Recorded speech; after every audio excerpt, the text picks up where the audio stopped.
Buenas noches, muchas gracias Feliciano, muchas gracias Javier, muchas gracias Petón por las palabras tan amables y por esta invitación. Más, Sí, por si no iréis. sí, sí. ¿No? ¿Oís bien ahora o no? Sí, muchas gracias por esta invitación. Se ha dicho ya que soy un amante de los cafés, pero debo empezar diciendo que yo no tomo café. Curioso, pero de los pocos cafés que he tomado en mi vida, pues fue cuando conocí a mi hoy mujer. En fin, era una noche en blanco y su madre me sirvió un café doble y casi tengo que acabar en una... ¿Escucháis bien? Casi tengo que acabar en un hospital, digamos, ¿no? Porque realmente no tomo café.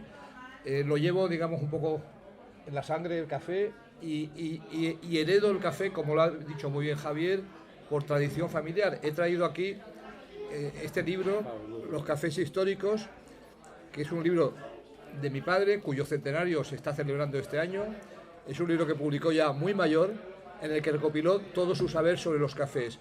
El cuadro que está en la cubierta, que no pongo diapositivas, pero puedo enseñar este cuadro, es un cuadro de Barradas, pintor uruguayo, que fue el gran pintor del ultraísmo madrileño, y antes había sido también un pintor que vivió en Barcelona, y este cuadro era de tu profesor. Este cuadro era una leyenda urbana. Mi padre siempre me había dicho, en casa de Evaristo en Lugo hay un cuadro de Barradas. En una revista que él había hecho en Lugo del año 24, llamada Ronsel, cuyo centenario se celebró en el año 2024 con una exposición que hice en Lugo, no estuvo este cuadro, ya no es propiedad de la familia, pero en cualquier caso era verdad. Acabé viendo el cuadro y de alguna manera todo este mundo que hoy voy a intentar evocar es un mundo que heredo de mi padre y que heredo de ese tío abuelo y heredo de una abuela a la cual no conocí. Mi padre en este libro, y también lo cuenta en otros sitios, cuenta que él visitó el Pombo. Mi padre visitó el Pombo cuando tenía el café de Pombo en la calle de Carretas. Él tenía 6 o 7 años, su padre era militar, vino a hacer unos ejercicios, año 32, vino a hacer unos ejercicios en Madrid, un cursillo, y lo acompañó su mujer, que era la hermana de Evaristo. Y mi padre estuvo en la expedición y Evaristo Correa Calderón había sido pombiano, no está en el cuadro de la tertulia, donde hay contadas plazas. Yo solo he conocido de ese cuadro que está en el Reina Sofía. Yo siempre decía, en mi época de Reina Sofía, yo tengo las llaves del Guernica y del Pombo. Para mí eran las dos llaves, era el Guernica y el Pombo. Y las dos intuiciones, la de Solana y la de Picasso, el escritor que las tuvo fue Ramón Gómez la Serna. Ramón reconoció enseguida el genio de Solana y le encargó ese cuadro del café. Solana lo colgó en el testero de la tertulia en el año 20, en muchas fotos de las que proyectaría si se pudiera, se ve el cuadro deslumbrado por los flashes. O sea, es un cuadro que era muy poco fotogénico en ese sentido como fondo, porque realmente deslumbraba el cuadro, y ese cuadro Ramón lo llevó de viaje, que se le abrirían las carnes a un conservador del reino o de cualquier museo, porque ese cuadro Ramón, en su segundo viaje a Buenos Aires, en el primero conoce a Luisa Sofovich, la que sería su mujer. En el segundo, que ya está casado con Luisa, se lleva el cuadro enrollado en el barco y lo pone con unas chinchetas en la sala de Amigos del Arte. Imaginaros eso hoy. Ramón ese cuadro lo acabó donando al Estado en el año 48, en ese viaje, que es el único viaje de retorno suyo después del 36, su viaje en el cual hay un personaje que era muy curioso, que era Antonio Fernández Molina, que ha contado la entrevista de Ramón con Franco. No sabemos hasta qué punto le añadió Fernández Molina su propia literatura. No es un documento fiable, pero creo que es un documento curioso. Ramón en ese viaje da un discurso en la calle de las Rejas, donde había nacido, se pone una placa diciendo que haya nacido. Ahora creo que han hecho un remedo de Pombo que yo no he querido ni pisarlo, no sé si alguien lo ha pisado, pero hay un bombo, se supone Sí, que hay un bombo, pero yo no he querido ir porque me imagino lo peor, o me imagino un pastiche, digamos, o me imagino una cosa para turistas, en fin, algo raro me imagino, y ya digo, no he querido ir.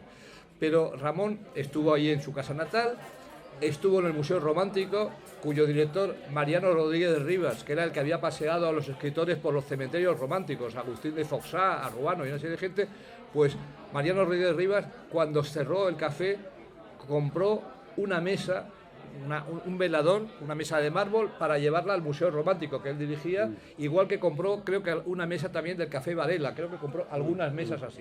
Y hay unas fotos preciosas en que Ramón está hablando en el patio del Museo Romántico. Bueno, pues en esos actos ramonianos estuvo también Evaristo, estuvo presente, y se volvieron a ver entonces por última vez. Por lo tanto, yo heredo, digamos, un poco ese mundo familiarmente.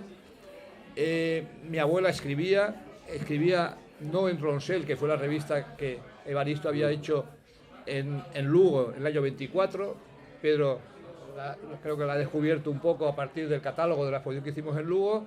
Salieron 6 números, pues en esos números hay colaboraciones de Barradas, hay colaboraciones de Nora Borges, hay colaboraciones de Ramón, y hay un dibujo precioso del café, del Gran Café Social y de Oriente, de la Glorieta de Atocha, que es un dibujo que no es de Barradas, que era el que presidía una tertulia allí, una tertulia ultraísta, a la que iba Buñuel, a la que iba Federico García Lorca, mucha gente, sino que es un dibujo de Alberto Sánchez, el escultor comunista que hizo el mástil, el tótem que estaba delante del Guernica en el 37 en París, que es un tótem que luego, en mi época, teníamos la maqueta en el Reina Sofía y lo facsimilamos a su tamaño, lo hizo un sobrino de Renau, con lo cual todo quedaba en familia, Jorge Ballester, que era del equipo Realidad, se había educado en México y había vuelto a Valencia, pues fue el que dirigió la operación, y la operación la llevó a cabo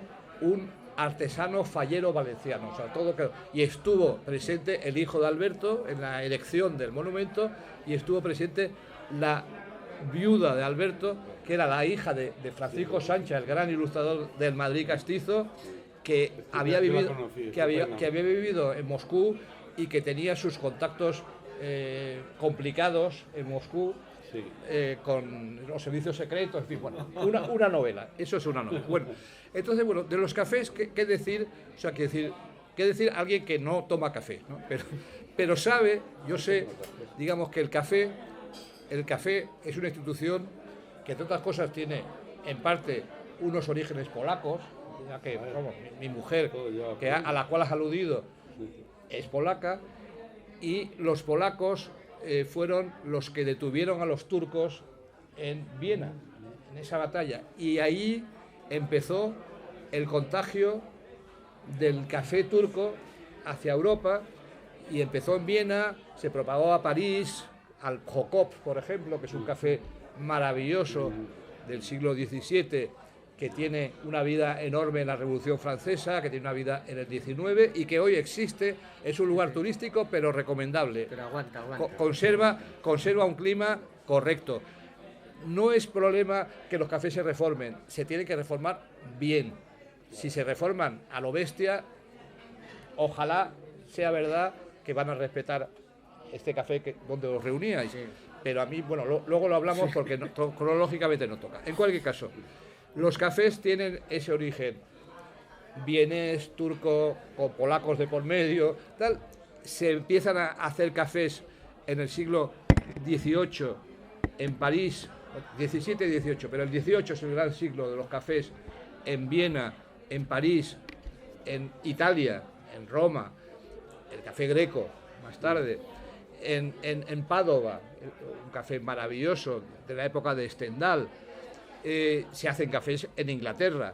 En París, la gran época de los cafés va a ser el 19, con los cafés del Palais Royal, por ejemplo, una plaza pegada al Louvre, espectacular, que era un antro en aquella época, un lugar de mala vida y de cafés de conspiradores y de libelistas.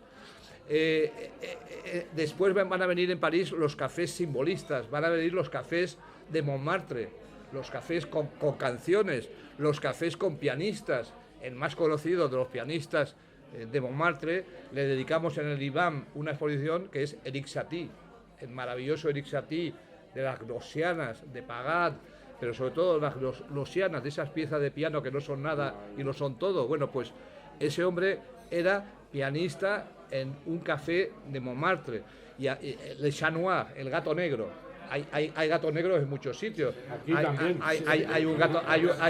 Hay un gato negro cuya crónica hace extraordinariamente bien Ramón Carande en un capítulo de su Galería de Raros, el capítulo dedicado a José María Soltura, que era un personaje bilbaíno que vivía ahí, y entonces, bueno, ahí sale Ricardo Baroja, salen montones de gente. Es uno de los tantos. El café tiene una enorme literatura en España, en Italia, en Francia, en todas partes. O sea, mi padre concretamente acumuló una enorme cantidad de bibliografías sobre cafés, y en el caso español hay más de un libro. Están, por supuesto, está ahora, está, que ya tiene 3 ediciones, están los libros de Ramón Gómez de la Serna, que son sobre Pombo, pero son sobre todos los demás cafés de Madrid y parte del extranjero. También hay muchísimos datos que no son de Pombo, pero además hay 3 ediciones, las 3 distintas. O sea, mejor dicho, hay 2 libros, uno del año 15, que es un libro que se cierra, hay uno del año 23 que añade cosas a ese, hay uno de los años 40 hecho en Buenos Aires que mezcla los dos y añade más cosas y quita otras. Es un lío filológico complicado ver cuál es el ejemplar que hay que seguir, cuál es el libro. En principio, en las obras completas de Ramón, que las ha hecho nuestra amiga Joana Slotescu, que es una rumana genial, que conoce muy bien el tema, quedaron sin publicarse los 2 tomos de Pombo. Absurdamente, una decisión editorial equivocada hace que sean unas obras completas, faltando la obra maestra junto con la Automoribundia. Sí. La Automoribundia es la autobiografía única de un español del siglo XX. No hay otra tan especial, tan rara, tan personal como la de Ramón. Bueno, entonces, el tema de los cafés en Madrid, su gran época, igual que en París, estamos hablando de los cafés simbolistas y de los cafés de Montmartre, y luego de los cafés de los cubistas, los cafés donde iba Apollinaire, en fin, etcétera, etcétera. En el caso madrileño, la gran época de los cafés es el siglo XIX. Evidentemente, es el siglo XIX, es una época en la cual Galdós escribe La Fontana de Oro, es una época en la que los escritores de la época de Mesoneros Romanos y de Larra son gente de café, y es una época en la cual Madrid es un hervidero de cafés. Ramón cuenta todo eso, cuenta también con la pintura de los cafés. Los cafés están decorados. El gato negro, por ejemplo, me parece que tenía unas pinturas de vagaría en las paredes. El Café de Levante en Madrid tenía unas extraordinarias pinturas de Leonardo Alenza, que es un posgoyesco maravilloso, y varias de esas pinturas están en el Museo del Prado y son de lo mejor. Y Ramón, en su propio tomo sobre el Pombo, habla de Alenza como el primer gran cronista del café madrileño. Hay otro pintor que se llama Ricardo Balaca, que es un pintor que hay un cuadro en el Museo de Bilbao sobre, no me acuerdo qué café madrileño, que es otra absoluta maravilla. Y luego va a venir el siglo XX. En el siglo XX, media vida literaria española pasa por los cafés. El primero, en el orden, digamos, de las vanguardias y de la modernidad, es el Pombo. El Pombo es un café que existía. Es un café que existía, como existían muchos en el XIX. Era el café... el café y botillería de Pombo se llamaba, y estaba en la calle Carretas, y era un café de la época de Larra, precisamente. Y Ramón tiene la genial idea de irse a aposentar allí, en un lugar que hay espejos a los cuales los fotógrafos sacarán mucho partido. Alfonso, el gran fotógrafo Alfonso, y otros le sacarán a esos espejos mucho partido. Al cabo de un cierto tiempo, el café se abre la tertulia los sábados en el año 15. Esa tertulia dura hasta el año 36, con Ramón al frente.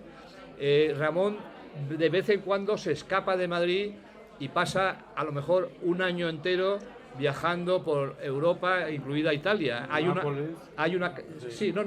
varias épocas, hay Nápoles, hay Lisboa, hay París en varias ocasiones. Él en concreto, en el primer tomo de Pombo, el del año 15, hay unas cartas a los pombianos desde Europa, que son cartas que les manda en grupo a todos, donde, por ejemplo, hay una frase que a mí me encanta, viendo un escaparate en Florencia, dice: este escaparate me habla de la Europa de los maniquíes. Esto es la Europa de los maniquíes, que eso es casi una premonición. Probablemente ya hubiera visto a lo mejor alguna cosa de él, de Giorgio de Chirico, el creador de la pintura metafísica italiana, que llenaba su obra de estaciones de tren y de estatuas clásicas en plazas italianas con sombras alargadas proyectadas por esas estatuas. Cuando no estaba Ramón, ¿quién dirigía la tertulia del Pombo? Muchas veces se suspendía, no había ningún lugarteniente, no era como el caso de Ortega, que Ortega tenía siempre al lado a Fernando Vela. En este caso no hay un lugarteniente, claro, hay gente muy cercana, como puede ser Bartolozzi, por ejemplo, era alguien que podía perfectamente. Bueno, el caso es que Pombo es un observatorio de todo lo que pasa en Madrid en esos años. Es el lugar donde Ramón conoce a todos los que pasan por Madrid, importantes de la vanguardia literaria y artística europea, pasan por ahí. En la Guerra del 14 se llena de espías, se llena de pintores o pintoras o escultores o escultoras refractarios a la mili o refractarios a la guerra, pacifistas de todo el mundo, confluyen en Barcelona y en Madrid. Y en Madrid, por ejemplo, se sienta en ese café Marie Laurencin, la amante de Apollinaire, pasa por ahí junto con una amiga modista.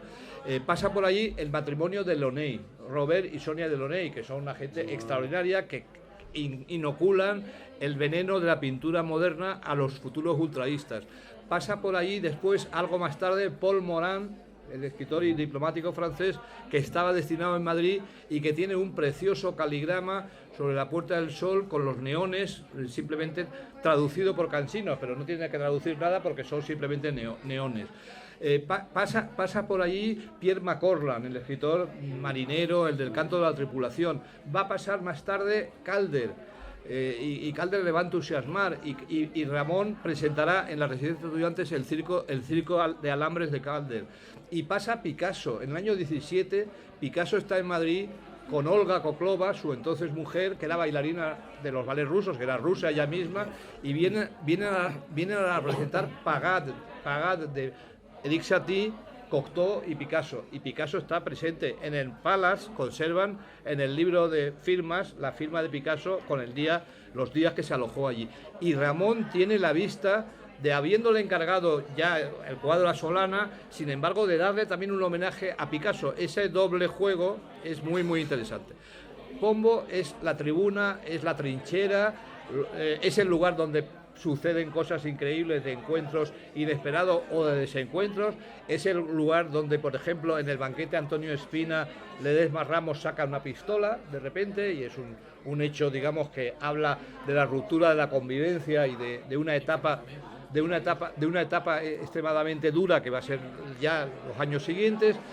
Es un lugar que va a estar abierto, ya digo, hasta el 36. Ramón exportaba el modelo de Pombo a otros sitios. Ramón pasó parte del año 30 en París, y en París tuvo una tertulia que fue el Pombo de París, en un café que han tirado hace poco, pero que yo lo he llegado a ver funcionando todavía, la consigna de la estación, enfrente de la estación de Montparnasse. La estación es una basura ahora la que es, no es la que había entonces, y el café ya no existe. Pero en ese café hay fotos divertidísimas de Ramón, con escritores hispanoamericanos, con escritoras, con condesas, en fin, interesantísimo también. Ramón hizo la crónica constante de sus cafés.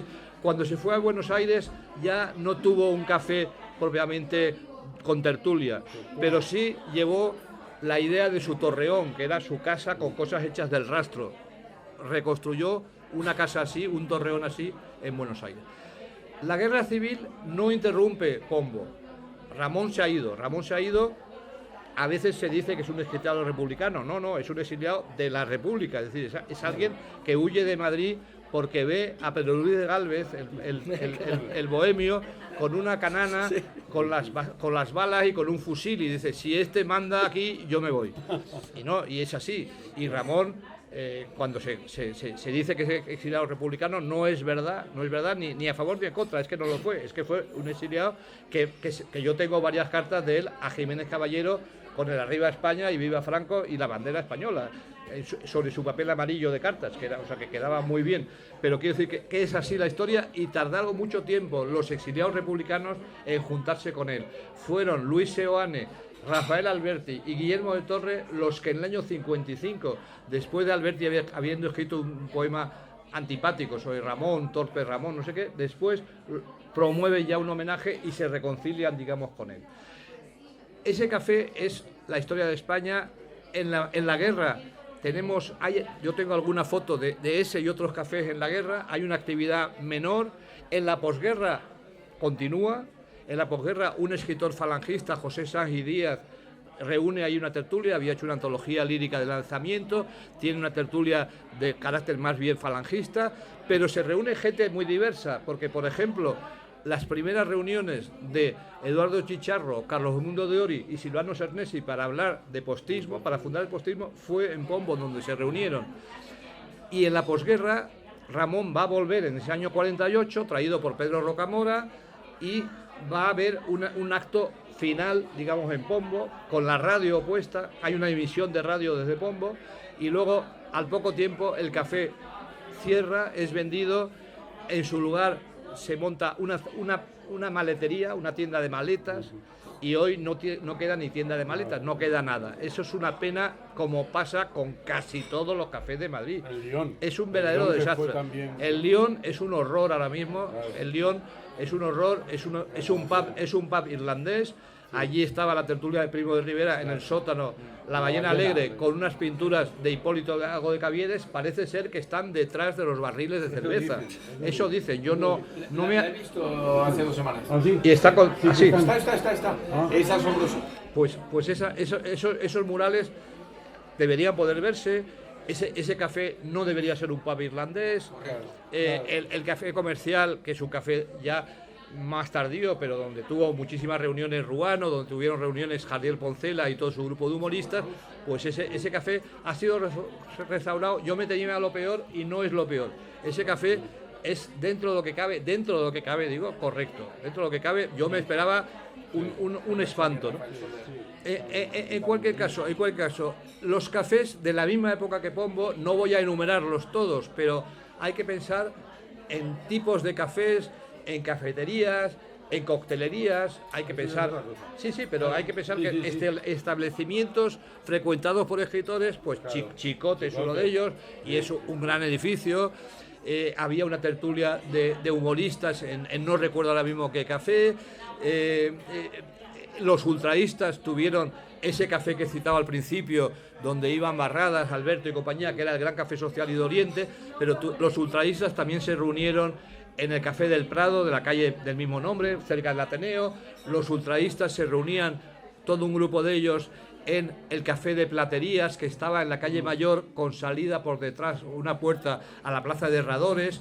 Y ese café, da la casualidad que ahora mismo estoy trabajando sobre él, y hay un diario del café con cosas divertidísimas, con peleas de Ruano con otros, en fin, bueno, hay material muy interesante y muy novelesco sobre ese café, como sobre todo hay que recordar el café Varela, que era el café de Emilio Carrere, que es el prototipo del poeta de café. Tiene libros sobre eso. Hay un libro de Eduardo Zamacois que se llama Tipos de café. El Varela sigue existiendo y sigue habiendo tertulias allí, y tiene más o menos los recuerdos. No se parece nada a un café de esa época, pero y conservan la memoria, por lo menos la memoria, y han publicado alguna cosa. Es decir, Madrid tiene toda esa etapa de cafés, y luego más para acá, nuestra juventud, pues claro, La Bobia era un café de Art Deco al lado del Rastro, y en ese café pues hay una foto buenísima de Alberto García Alix, con una foto de sus hermanos, Carlos y otro que murió de sobredosis y tal, una foto que evoca, digamos, los años esos de la movida. Ese café es un café movida. El comercial era un café de ese tiempo, pero también los gallegos los poetas gallegos, Ursío Noboneira y otros, se reunían en una tertulia gallega en el comercial. El Figón de Juanita era un sitio que íbamos con Leopoldo Panero. El pub de Santana.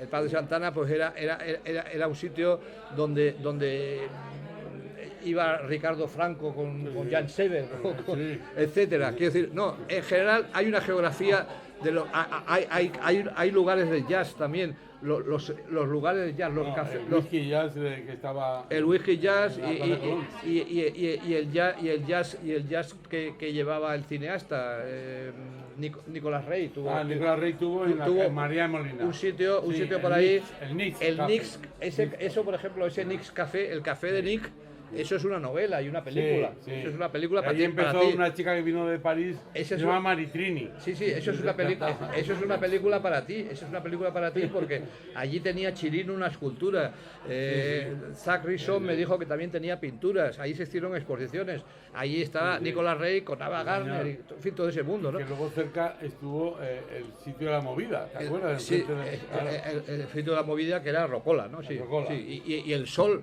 era un café. El sol era una maravilla. El sol era una maravilla, no sé si Bueno, una tanto- maravilla. Vamos, me gustan más los de los 20, pero Hombre, vamos, sí, pero que tenía esa cosa de sótano. No, y sí, tal, sí, donde sí, sí, pasaban sí. cosas. No, y era un sitio, Ambiente, y era ambiente. encallado, era Y el interesante. coq.